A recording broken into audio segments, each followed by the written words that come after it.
د شهادت بعد چې دی په حق ورسېدی، په شهادت ورسېدی، بیا ضیا لنګو صاحب راپورته سو بغیر یو ته حال وکړه چې وروره تی څه له داسې په موږ باندې یو تهمت تړاسې چې دا تی دغه کړی دی یا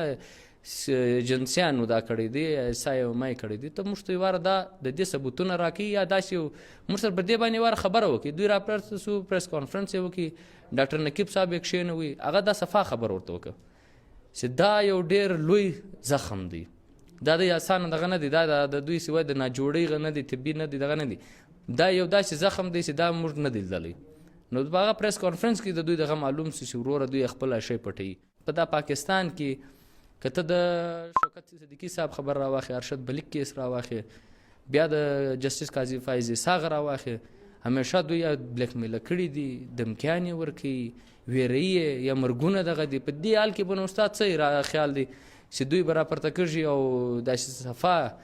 یو دغه به کوي، جوډیشل انکوایري به کوي. په دې خو موږ اوله سره بروسه نه وه، بیا چې دوی دا حرکت وکړي هغې بعد خو موږ بلکل دا ورته وویل چې موږ دا بلکل نه منو.